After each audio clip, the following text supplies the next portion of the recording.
இந்த தோசை மாவு oh my God வர பேஷன்ஸ் எல்லாம் எப்படி சொல்லுவாங்கன்னா நாங்கள் அரைப்போம் வச்சுருவோம் ஒரு 2 வாரத்துக்கு கூட ஃப்ரிட்ஜில் வச்சு சாப்பிட்றோம் அப்படின்னு 2 வாரம் அப்படின்றது வந்து it's a very long time. எதனால அப்படின்னு பார்த்தீங்கன்னா மாவை வந்து நீங்கள் ரொம்ப நாள் உள்ள ஃப்ரிட்ஜில் வைக்கும்போது அதோட புளிக்கிற நேச்சர் வந்து ஜாஸ்தியாகும். அந்த பழையதை ஃப்ரிட்ஜில் வைக்கிறது 3 to 4 நாளைக்கு மேலே வைக்கவே கூடாது. இதுக்கு மேலே வைக்கும்போது என்ன ஆகும் அப்படின்னு பார்த்தீங்கன்னா அதில் வந்து பாக்டீரியல் க்ரோத் திருப்பி வர ஆரம்பிச்சிடும். ஆனால் நம்மளுக்கு கண்ணுக்கு தெரியாது. ஸோ நீங்கள் வெளியே எடுக்கும்போது கலர் பார்க்குறதுக்கு ஒரே மாதிரி இருக்கும், அந்த டேஸ்ட் கூட கிட்டத்தட்ட ஒரு மாதிரி தான் இருக்கும், டெக்ஸ்சர் எதுவுமே பெருசாக மாறி இருக்காது. ஆனால் அதோட நியூட்ரிட்டிவ் குவாலிட்டி மாறி இருக்கும், அதில் பாக்டீரியல் ஆக்ஷனும் ஜாஸ்தியாக இருக்கும். ஸோ நம்ம என்ன எடுத்த உடனே எப்படி உள்ள ஃப்ரிட்ஜில் வைக்கும் போதே எப்படி வைப்போம் அப்படின்னா பாதி சூடு இருக்கும் போதே நிறைய பேர் டைம் ஆகிடுச்சு நைட்டு தூங்கணுன்றதுக்காகலாம் அப்படியே உள்ளே வைப்பாங்க. அப்படியெல்லாம் வைக்கக்கூடாது. அப்படி வைக்கும்போது என்ன ஆகும்னா அந்த ஹீட் தானே நம்ம சொன்னோம், அதில் தானே பாக்டீரியல் க்ரோத் இருக்கும். ஸோ இந்த ஹீட் பாதி சூடுங்கிறப்ப குழம்பு அது மாதிரி இதெல்லாம் சொல்கிறீங்களா? நல்லா ஆற வச்சு பாலாக இருந்தாலும் சரி எதுனாலுமே நல்லா ஆற வச்சு கூல் டவுன் பண்ணிவிட்டு அதுக்கப்புறம் தான் ஃப்ரிட்ஜ்லேயே வைக்கணும்.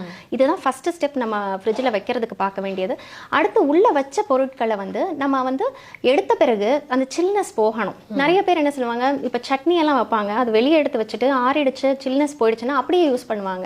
அதை ரீஹீட் பண்ணலை அப்படின்னு சொன்னால் அதில் பாக்டீரியல் க்ரோத் இருக்க வாய்ப்பு இருக்குது. எஸ்பெஷலி 3-4 நாளைக்கு மேலே இருந்தால், நான் சொன்னேன் இல்லையா 3-4 நாளைக்கு மேலே பாக்டீரியல் க்ரோத் ஆக்டிவிட்டி அதில் இருக்கும். ஸோ நீங்கள் அதை அப்படியே எடுத்து 1 வாரம் கழித்து யூஸ் பண்ணீங்க அப்படின்னா அதில் இருக்க அந்த பாக்டீரியாவை சேர்த்து எடுத்துப்போம். இதனால் என்ன எங்களுக்குலாம் ஒன்றுமே ஆகலையே அப்படின்னு நிறைய பேர் சொல்லுவாங்க. ஆனால் என்ன ஆகும் அப்படின்னு பார்த்தீங்கன்னா உங்களோட இன்டெஸ்டைனல் ஃப்ளோரான்னு சொல்லுவோம் இல்லையா, நல்ல பாக்டீரியாலாம் இருக்கும், அதெல்லாம் வந்து மெதுவாக இந்த மாதிரி ஃபுட்டு போகும்போது அழிஞ்சிட்டே இருக்கும். இது ஒவ்வொரு பீரியட் பார்த்தீங்கன்னா அதனால அசிடிட்டி வரலாம், ப்ளோட்டிங் இருக்கலாம், இன்டைஜஷன் இருக்கலாம். இதெல்லாம் இதுக்கும் சம்பந்தம்னே யாரும் யோசிக்க கூட மாட்டோம் நம்ம.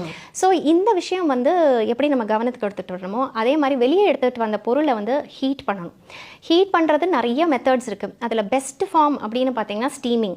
ஏன்னா இப்போ உள்ளே வைக்கிறது வந்து கட்லெட்டில் இருந்து நகெட்ஸ், சிக்கன் நகெட்ஸில் இருக்க வரைக்கும் எல்லாம் உள்ளே வைப்பாங்க. வச்சதை எடுத்து அப்படியே டீப் ஃப்ரை பண்ணுவாங்க. நம்ம ஸ்டோரேஜ் கூட பிரச்சனை கிடையாது. எது பிரச்சனை அப்படின்னு பார்த்தோம்னா நம்ம அந்த ஹீட்டிங் பண்ணுறோம் இல்லையா, அதில் தான் நம்மளுக்கு நியூட்ரியன்ஸ் லாஸ் வந்து நிறையா நடக்கும்.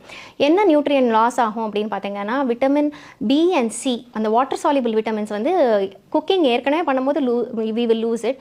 திருப்பி அதை ரீஹீட் பண்ணும்போது நிறையவே போயிடும். அப்போ நம்ம சாப்பிட்றதுல வந்து நியூட்ரிஷன் பார்த்திங்கன்னா ரொம்ப ரொம்ப கம்மியாக இருக்கும். எஸ்பெஷலி இந்த பிராண சக்தின்னு சொல்லுவோம்ல, யோகாவில் வந்து நிறையா பிராணாவை பற்றி பேசுவோம் இல்லையா, எனர்ஜி வைஸ் எப்படி இருக்குது, ஒரு ஃபுட்டில் எனர்ஜி இருக்கா அப்படின்னு பார்த்தீங்கன்னா இப்போ ஸ்ப்ரவுட்ஸ் எல்லாம் எடுத்துக்கோங்க, அதெல்லாம் முளைச்சிக்கிட்டே இருக்குது, நீங்கள் வாயில் போடும்போது கூட அது முளைச்சிட்டு இருக்குது.